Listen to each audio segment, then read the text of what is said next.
Dominic salió por la puerta, bajó los escalones del porche y subió al carruaje donde su madre esperaba.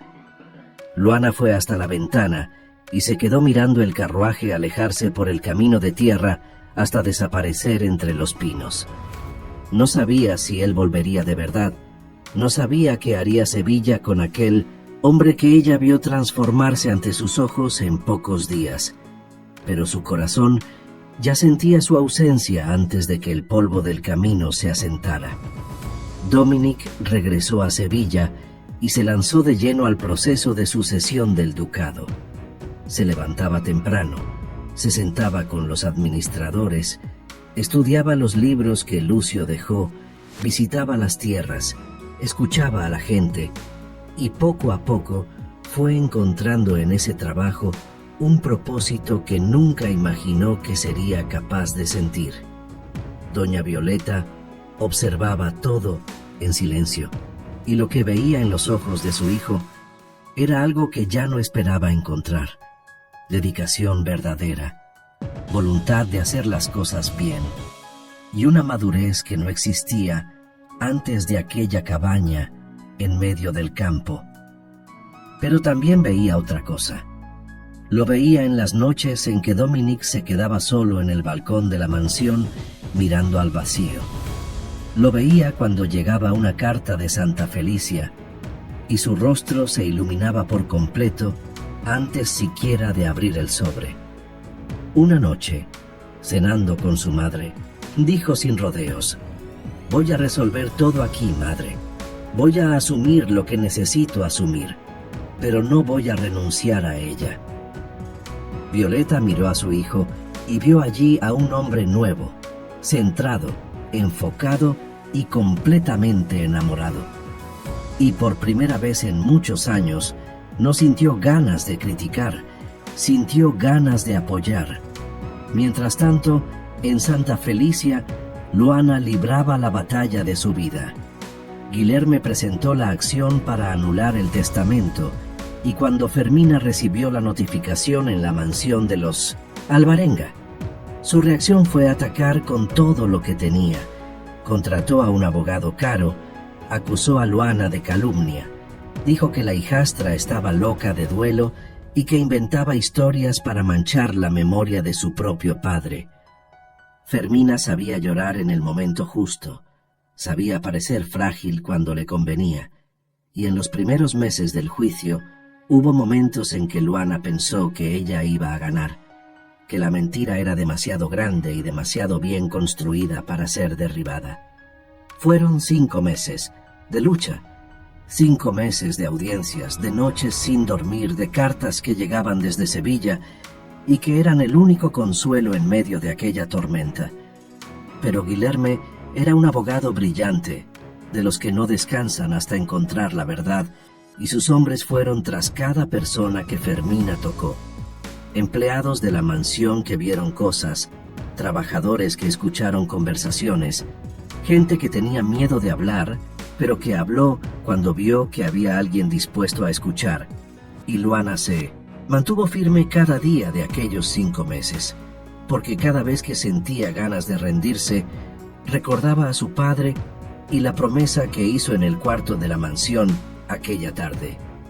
Y entonces Guilherme encontró lo que necesitaba.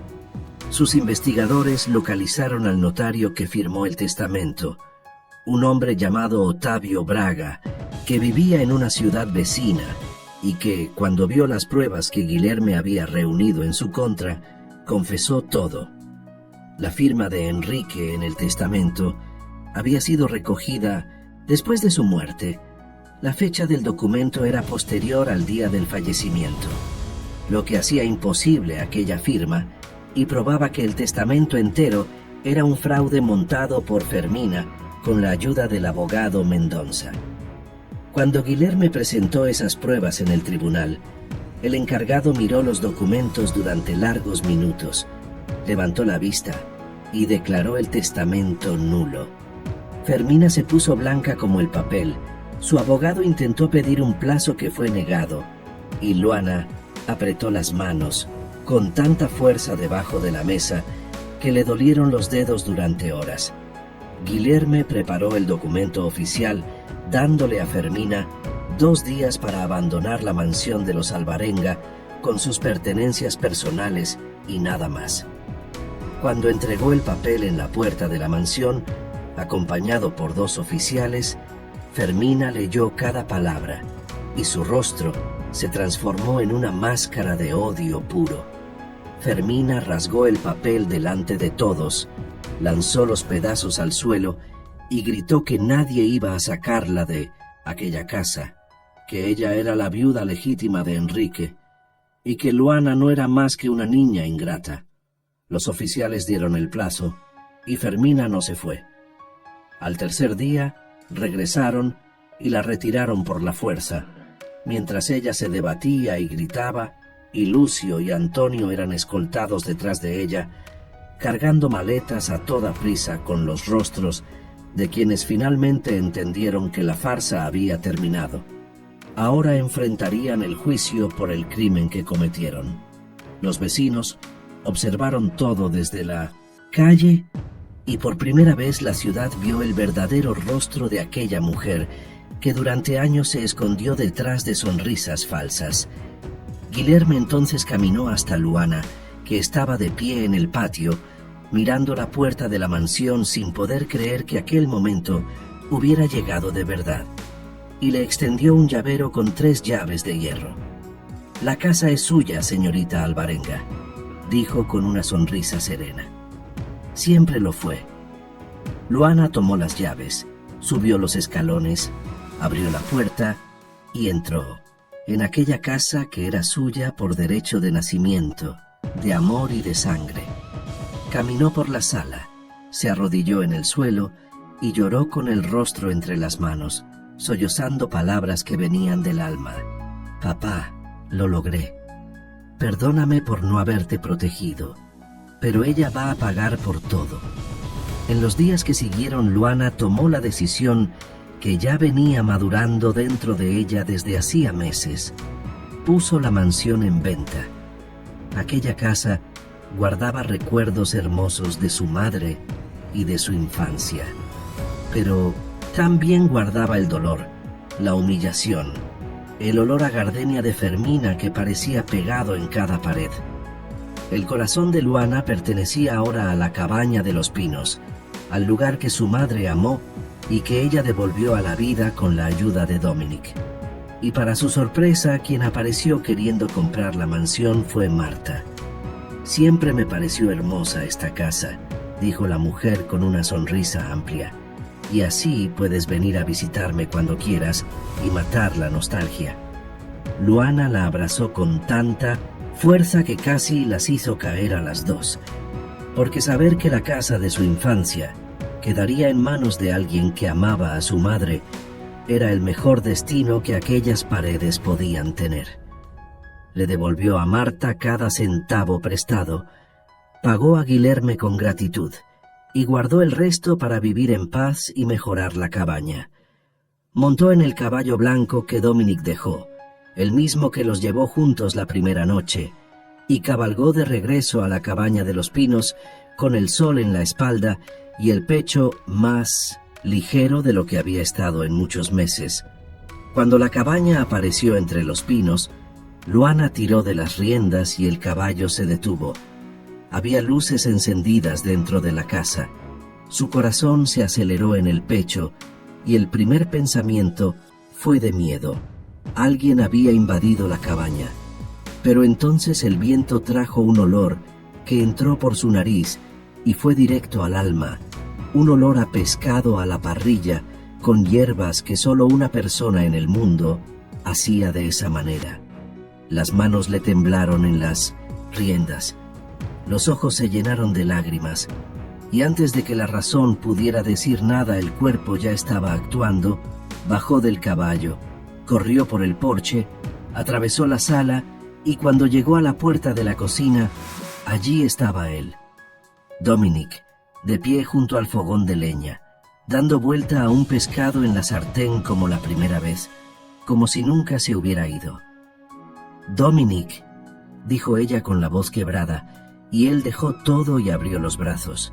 y Luana lo abrazó con una fuerza que decía todo lo que 5 meses de cartas no lograron decir. Él sostuvo su rostro y la besó, y fue un beso de añoranza, de esos que llevan dentro cada noche en soledad y cada mañana deseando estar en otro lugar. «¿Cuánta falta me hacías?», dijo él con la frente apoyada en la de ella. «Perdóname por no haber venido antes. Necesitaba resolver todo allá primero.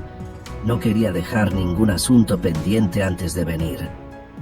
Luana sonrió con los ojos brillantes y dijo: «Qué bueno que estás aquí. Iba a escribirte esta semana. Tengo noticias, gané el proceso, Dominic. Recuperé todo y vendí la mansión a Marta». Él la abrazó otra vez riendo de alegría y dijo: «Te dije que iba a salir bien, lo sabía». Cenaron juntos como en los viejos tiempos, el pescado dorado con hierbas, las papas con romero, y hablaron de todo. Él contó sobre Sevilla, el ducado, la madre que había cambiado, Luis que se casó, y ella contó cada detalle de los 5 meses de lucha, el notario, la confesión, el rostro de Fermina rasgando el papel. Después de la cena, Dominic tomó su mano y la llevó hasta el porche, porque sabía que allí era el lugar donde las cosas importantes debían decirse, con el lago como testigo y la luna iluminando los pinos. «Amo este lugar, Luana», dijo él mirando el agua que brillaba frente a ellos. «Y ahora que el resto ya está resuelto, tenemos que decidir qué vamos a hacer con lo nuestro». Luana respiró hondo y dijo: «No puedo dejar esto, Dominic. Este lugar es demasiado especial para mí. Mi madre está aquí, mi historia está aquí». Él asintió y sostuvo sus manos entre las suyas. «Lo sé. Y yo tampoco puedo dejar mi título. Sevilla me necesita. Mi familia me necesita. Pero hay algo que sé con total certeza. Es contigo con quien quiero pasar el resto de mi vida. Te amo, Luana. No tienes idea de lo que hiciste por mí. Estaba perdido y me encontré estando contigo». Luana sintió que las lágrimas bajaban y dijo: «Yo también te amo, Dominic, y no quiero estar lejos de ti nunca más». Él sonrió y dijo: «Entonces, no vamos a renunciar a nada. Este lugar también es mi hogar, y mi casa será tu hogar. Pasamos la semana en Sevilla y los fines de semana aquí, y cuando estemos cansados del mundo, nos quedamos una semana entera en esta cabaña. Será nuestro refugio». Luana se quedó mirándolo y él preguntó: «¿Aceptas mi propuesta?». Ella sonrió y dijo: «Si cocinas cuando estemos aquí, acepto». Dominic rió y la besó allí mismo en el porche, un beso apasionado que sellaba una promesa que los dos pensaban cumplir por el resto de la vida. La boda se celebró en la mansión ducal de Sevilla en una mañana de primavera, con el sol brillando y los naranjos del jardín perfumando el aire de una manera que parecía que toda la naturaleza estaba celebrando junto a ellos. Luana llevaba un vestido blanco de encaje con bordados en el corpiño que doña Violeta eligió para ella. Luana tuvo la oportunidad de conocer de cerca el mundo de Dominic, la imponente mansión, los salones, las tierras, la responsabilidad que venía con aquel título, y vio en los ojos de él algo que la llenó de orgullo. Ahora amaba aquello, lo hacía con voluntad y con competencia, y el hombre perdido que ella encontró bajo un manzano se había transformado en un líder que toda la ciudad respetaba. Después de la ceremonia, Violeta se acercó a Luana, sostuvo sus manos y dijo con la voz quebrada: «Gracias por haber traído a mi hijo de vuelta a nuestras vidas». Luana sonrió y respondió con el corazón desbordado: «Es un hombre maravilloso, doña Violeta. Lo amo». Marta vino desde Santa Felicia y lloró desde el comienzo hasta el final de la ceremonia, y Luis, el cuñado pintor, hizo un retrato de los novios que Luana colgó en la pared de la cabaña de los pinos, justo al lado del retrato de su madre. Y lo acordado se cumplió. Durante la semana vivían en la mansión ducal, donde Luana se adaptó a la vida de la nobleza con la misma fuerza con la que enfrentó a Fermina, y Dominic administraba el ducado con una dedicación que silenció incluso a los más escépticos. Pero los fines de semana el carruaje hacía el camino hasta Santa Felicia, y cuando la cabaña aparecía entre los pinos, Dominic respiraba hondo y decía siempre lo mismo: llegamos a casa. Allí se quitaban los zapatos, cuidaban la huerta, pescaban en el lago, cocinaban juntos y dormían con las ventanas abiertas escuchando el sonido del agua y de los grillos. Un año después de la boda, Luana descubrió que estaba embarazada de gemelos, y cuando el médico dio la noticia, Dominic se puso tan feliz que la levantó en el aire en medio de la sala mientras Violeta se arrodillaba en la capilla, agradeciendo con lágrimas en los ojos. Joaquín nació primero, con un llanto fuerte que llenó toda la mansión, y Elena vino justo después, tranquila, con los ojos bien abiertos como si ya quisiera conocer el mundo. Joaquín tenía los ojos verdes del padre y los rizos de la madre. Elena tenía la sonrisa de Dominic y el cabello castaño de Luana. Los niños crecieron entre los dos mundos, y cuando el carruaje tomaba la curva en dirección a la cabaña, los dos se quitaban los zapatos antes incluso de bajar y salían corriendo por el césped hacia el lago gritando de alegría. Cuando cumplieron 6 años, en una tarde dorada de sábado, Dominic llevó a Joaquín y Elena a pescar en el lago. Joaquín sostenía la caña con las 2 manos y la lengua afuera de concentración, y cuando el pez mordió el anzuelo, el niño gritó: «¡Papá, atrapé uno! ¡Atrapé uno!». Dominic corrió hacia él riendo y sostuvo la caña junto con su hijo, y los dos sacaron el pez, mientras Elena aplaudía en la orilla del agua, diciendo que el siguiente era suyo. Luana estaba sentada en la hierba, un poco más atrás, con las manos apoyadas en el suelo, y el sol de la tarde calentando su rostro, observando aquella escena con una sonrisa que venía del lugar más profundo del alma. Miró el lago que brillaba como oro, los pinos que susurraban con la brisa, al hombre que amaba enseñando a su hijo a pescar, y pensó en todo lo que tuvo que pasar para llegar hasta allí: la maleta en la mano, el camino caliente, el extraño bajo el manzano, la cabaña cubierta de polvo, el beso en la cascada, los 5 meses de lucha, y cada lágrima que lloró y que valió la pena para construir aquella familia que ahora reía a la orilla de un lago en una tarde perfecta. Y con los ojos húmedos y el corazón desbordado de una gratitud que no cabía en el pecho, Luana susurró al viento que mecía los pinos: «Gracias, madre. Gracias, padre. Encontré mi lugar».